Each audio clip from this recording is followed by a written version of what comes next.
ஜெய் ஸ்ரீ மாத்ரே நமக. ஜெய் குருத ஜெய் குரு பரசுராம். நமஸ்காரம். நான் கரூர்லேருந்து வல்சலா பணிக்கர், பிரசன்ன ஜோதிடர். இன்றைக்கி நம்ம வைகாசி மாத பலன்கள் கடக ராசிக்கு எப்படி இருக்குன்னு பார்க்க போகிறோம். இந்த மாதம் வந்து என்னென்னா 15/5/2025 அன்னைக்கு இந்த மாதம் பிறக்குது. கடக ராசியில் வந்து, அதாவது கடக ராசிக்கு 11ஆம் இடத்துல வந்து சூரியன் இருக்கார். 2 கூடையவர் சூரியன் 11ஆம் இடத்துல இருக்கார். அதாவது வருமானத்தை குடிக்கக்கூடிய சூரியன் வந்து லாபஸ்தானத்தில் இருக்கார். இது ஒரு நல்ல அமைப்பு. அதே மாதிரி 12ஆம் இடத்துல குரு இருக்கார். உங்களுக்கு 9ல் சுக்கிரன் உச்சமாக இருக்குது. இதெல்லாம் ஒரு ரொம்ப ரொம்ப சூப்பரான மாதம் உங்களுக்கு. கடக ராசியை பொறுத்த வரைக்கும் பொதுவாக கிரகங்கள் வந்து நல்ல பொசிஷனில் இருக்குது. ராகு கேதுவும் வந்து பார்த்திங்கன்னா, அதாவது 2ஆம் இடத்துல கேதுவும், ராகு அஷ்டமஸ்தானத்துலேயும் இருக்குது. அதே மாதிரி சனி, அதுக்கப்புறம் வந்து சுக்கிரன், இது வந்து 9ஆம் இடத்துல இருக்குது. புதன் வந்து உங்களுக்கு வந்து 3, 12 கூடைய புதன் வந்து 10ஆம் இடத்துல இருக்கார். தொழில் ரீதியாக நிறைய வந்து மாற்றங்கள் உங்களுக்கு வரப்போகுதுங்க. மாற்றம் அப்படின்னாலுமே நீங்கள் தொழில் ரீதியாக எடுக்கக்கூடிய முடிவுகள் வந்து இதுவரைக்கும் எடுத்த முடிவுக்கும் இப்போ எடுக்கக்கூடிய முடிவுகளுக்கும் நிறைய வித்தியாசங்கள் இருக்குது. பொதுவாகவே வந்து புதன் வந்து உங்களுக்கு 10ஆம் இடத்துல வர்றது நல்லது. நிறைய மாற்றங்களை உண்டு பண்ணுவார். அதே மாதிரி தொழில் ரீதியாக நிறைய விளம்பரங்கள் பண்ணுங்கள். உங்களுக்கு வந்து என்னென்னா, தொழிலுக்காக ஒரு இடம் வாங்கிறது, விரயம் பண்ணுறது. அதாவது 12 கூடைய புதன் வந்து 10ல் இருக்கும்போது என்ன ஆகும் அப்படின்னா, ஒரு விரயம் அப்படிங்கிறது சுப விரயமாக மாறும். அப்போ தொழிலுக்காக ஒரு இன்வெஸ்ட்மெண்ட் பண்ணலாமான்னா பண்ணலாம். தொழிலுக்காக வெளிநாடு போகக்கூடிய அமைப்பு, 12ஆம் அதிபதி போய் 10ல் இருக்கார். வெளிநாடு போகக்கூடிய அமைப்புகளை ஏற்படுத்தும். தொழிலுக்காக இடம் மாற்றங்கள் உண்டு. ஏன்னா 3 கூடையவர், அவர் 10ல் இருக்கார். அப்போது ஒரு சேஞ்சஸ், நீங்கள் தொழிலையே சேஞ்ச் பண்ணுறதோ அல்லது தொழிலை இடமாற்றம் பண்ணுறதோ இந்த மாதிரி விஷயங்கள்லாம் நடக்கும். அதே மாதிரி கவர்மெண்ட் ஜாப்க்கு யாராவது ட்ரை பண்ணுறீங்கன்னா இந்த மாதம் ட்ரை பண்ணுங்கள். கட்டாயம் உங்களுக்கு ஒரு நல்ல பதவி கிடைக்கிறது. நீங்கள் எக்ஸாம்ஸ் எழுதிங்கன்னா ஒரு நல்ல ரிசல்ட் வர்றது, இந்த மாதிரி விஷயங்கள்லாம் நடக்கும். பொதுவாகவே ராகு கேதுக்கள் வந்து ஒரு பெரிய நல்ல பொசிஷனில் இல்லை. உங்களுக்கு இவ்வளோ நாளாக அஷ்டமத்து சனியோடைய வந்து கஷ்டங்கள் உங்களுக்கு இருந்திருக்கும். ஆனால் இப்போ சனியோடைய கஷ்டங்கள் உங்களுக்கு இருக்காது. ஆனாலும் இந்த ராகு கேதுன்னா, ராகு வந்து அஷ்டமத்தில் இருக்கார். ராகு அஷ்டமத்தில் இருக்க, சனி மாதிரி ரொம்ப டார்ச்சர்லாம் கொடுக்க மாட்டார். ஆனாலும் அஷ்டமத்தில் ஒரு கிரகம் இருக்கும்போது ஒவ்வொரு முடிவுமே எப்படி நீங்கள் இவ்வளோ நாளாக இருந்தீங்களோ அது மாதிரி ஒவ்வொன்றும் ரொம்ப நிறுத்தி நிதானமாக எடுக்கணும். பேசக்கூடிய வார்த்தைகளை ரொம்ப கவனமாக இருங்க. குடும்ப நபர்கள் வந்து அப்பப்போ உங்களை புரிஞ்சுக்க மாட்டாங்க. நீங்கள் என்ன சூழ்நிலையில் இருக்கீங்கிறத புரிஞ்சுக்காமல் சண்டை போடுவாங்க. இவ்வளோ நாளாக எப்படி பொறுமையாக இருந்தீங்களோ அதே மாதிரியே பொறுமையாக இருங்க. தொழில் ரீதியாக இருந்தாலும் சரி, உத்தியோக ரீதியாக இருந்தாலும் சரி, நிர்வாக திறமைங்கிறது பொதுவாகவே கடகராசிக்கு இயல்பான ஒன்று. ஆனால் இந்த மாதம் வந்து பார்த்திங்கன்னா, இதை முன்பை விட வந்து நல்ல நிர்வாக திறமை, ஒவ்வொரு முடிவுமே பாராட்டுக்குரிய ஒரு முடிவாக தான் உங்களுக்கு இருக்கும். நல்ல, அதாவது தொழிலை வந்து நிறைய அடுத்தடுத்த லெவலுக்கு கொண்டு போகிறதுக்கு நீங்கள் ஒர்க் பண்ணுவீங்க. அது சக்ஸஸும் ஆகும். வருமானங்களில் வரதில் வந்து சிறு சிறு தடைகள் இருக்கும். தடைகளும் தாமதங்களுக்கும் அப்புறம்தான் வருமானம் அப்படிங்கிறது வரும். பட் ஆனால் என்னென்னா, உங்களுக்கு இஷ்ட தெய்வமோ அல்லது ஒரு உபாசன தெய்வமோ எடுத்து நீங்கள் பண்ணும்போது இந்த தடை தாமதத்தெல்லாம் பிரேக் பண்ணி விட்டுட்டு உங்களுக்கு உழைப்புக்கு தகுந்த மாதிரி பலன்களை கட்டாயம் கொடுக்கும். பொதுவாக ஒரு தெய்வத்தை நீங்கள் முறையாக வழிபாடு பண்ணுறீங்க இல்லை உபாசனை பண்ணுறீங்க அப்படின்னா, நமக்கு கஷ்டமான காலங்களில் அது வந்து பேர் உதவியாக இருக்கும். நம்ம உழைப்புக்கு, நம்ம தர்மத்துக்கு உட்பட்டு எல்லா நன்மைகளும் கட்டாயம் நமக்கு நடக்குங்க.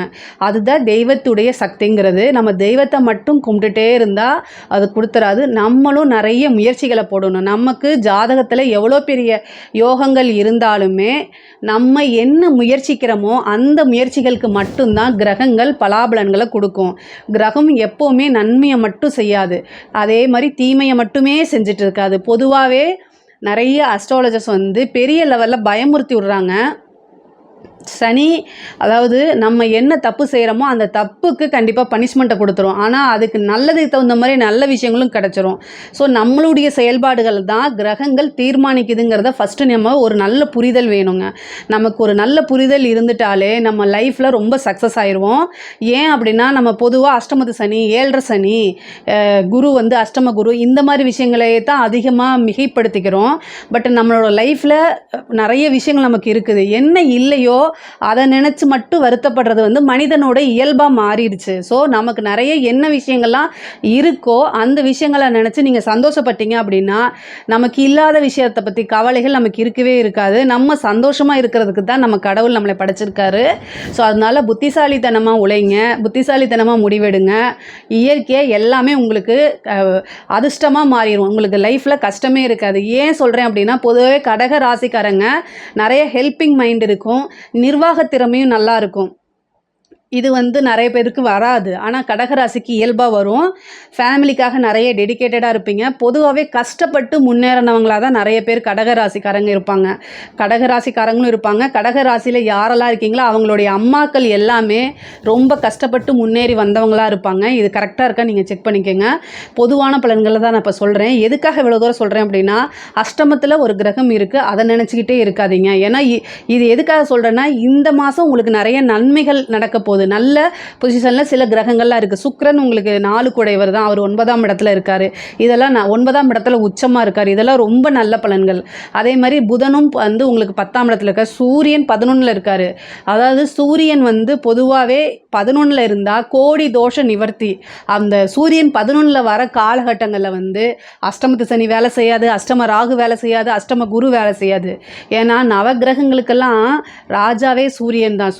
சூரியன் அப்படிங்கிறது அதாவது ஒளி கிரகம்ங்கிறது 2, ஒன்று சூரியன், இன்னொன்று சந்திரன். ஸோ 2 கிரகங்களுமே வந்து ஒளி கிரகங்கள். அது ரெண்டுமே வந்து 11ல் இருக்க காலகட்டங்கள் வந்து சர்வ தோஷமும், அதாவது கோடி தோஷ நிவர்த்தி அப்படின்னு நம்ம சொல்லுவோம். ஸோ இந்த மாதம் வந்து சூரியன் 11ல் இருக்கனால அது ரொம்ப ரொம்ப நல்ல மாதமாக இருக்குது.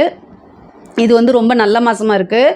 கரெக்டாக நீங்கள் யூட்டிலைஸ் பண்ணிக்கோங்க. லாபஸ்தானம் அப்படிங்கிறது வந்து நிரந்தரமான லாபமாக வர்றதுக்கு வாய்ப்புகள் இருக்குது. நீங்கள் என்ன விஷயங்கள்லாம் விரும்புகிறீங்களோ அதெல்லாம் தர்மத்துக்கு உட்பட்டு கட்டாயம் உங்களுக்கு நிறைவேறும். நீங்கள் எடுக்கக்கூடிய முயற்சிகள்லாம் கண்டிப்பாக பலிக்கும், அதில் வெற்றியும் இருக்கும்.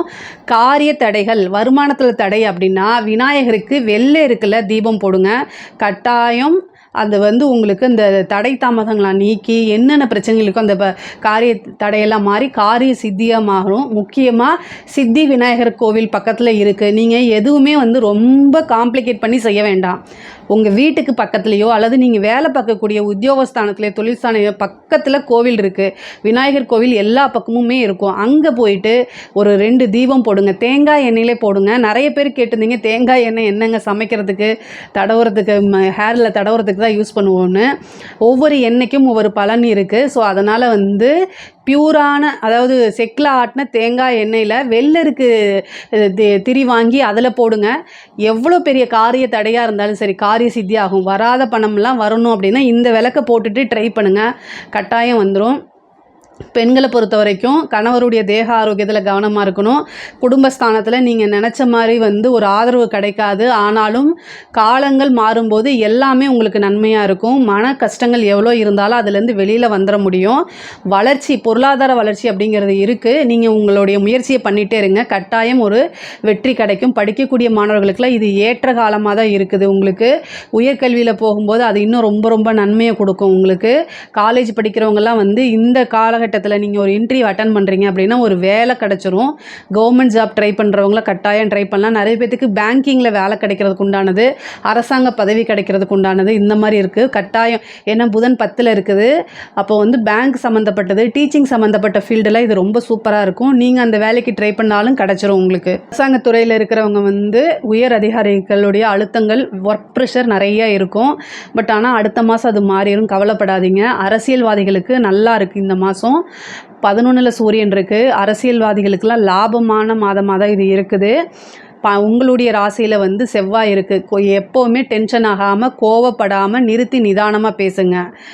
அதாவது மக்கள் வந்து உங்களை வந்து மக்களோ அல்லது மீடியாக்களோ அல்லது சோசியல் மீடியாக்களோ உங்களை தூண்டி விடுறதுக்காக மட்டும்தான் எல்லாமே நடக்கும். விழிப்புணர்வோடு இருந்து பொறுமையாக, உங்கள் மேலே தப்பே இல்லை, ஆப்போசிட்டில் தப்பு இருந்தாலும் சிரிச்சுக்கிட்டே பதில் சொல்லிட்டு வாங்க. கட்டாயம் உங்களுக்கு ஒரு, ஏன்னா கடகராசிக்கு இயல்பே வந்து அரசியலை ஆளுமை, மிகப்பெரிய ஆளுமை சக்தியெல்லாம் கடகராசியில் ஒரு கிரகம் இருந்தாலே அவங்களுக்கு ஆளுமை சக்தி இருக்குதுன்னு அர்த்தம், நிர்வாக திறமை இருக்குதுன்னு அர்த்தம். மிகப்பெரிய ஒரு முதலமைச்சர், அதாவது முன்னாள் முதலமைச்சருக்கு கடகராசி தான் கடக லக்னம் தான் அவர். அந்த புனர்பூசத்தில் தான் அவரோட லக்னமே இருக்குது. அவர் வந்து பத்திரிக்கைக்காரங்களை எவ்வளோ கேட்டாலும் சரிங்க, சாணக்கியத்தனமாக பதில் சொல்லுவார். அந்த மாதிரி ஒரு இது இருக்குது. ஸோ அதனால் கடகராசி அரசியல்வாதிகளுக்கு இது ஒரு சூப்பரான மாதமாக தான் இருக்குது. பொதுவாகவே கடகராசிக்கு இந்த வைகாசி மாத பலன்கள் வந்து ரொம்ப ரொம்ப நல்லதாக இருக்குது. இதில் ஏதாவது சந்தேகங்கள் இருக்குது அப்படின்னா கமெண்ட்ஸில் கேளுங்க, கண்டிப்பாக நான் ஆன்சர் பண்ணுறேன். நம்மளுடைய சேனலை லைக் பண்ணுங்கள், ஷேர் பண்ணுங்கள், சப்ஸ்கிரைப் பண்ணுங்கள். நன்றி, வணக்கம். ஸ்ரீ குபேரன் டிவியை பார்த்தமைக்கு நன்றிகள். மேலும் இது போன்ற தகவல்களை தெரிந்து கொள்ள ஸ்ரீ குபேரன் டிவியை சப்ஸ்கிரைப் செய்யுங்கள். மறக்காமல் பெல் ஐக்கானை கிளிக் செய்யுங்கள்.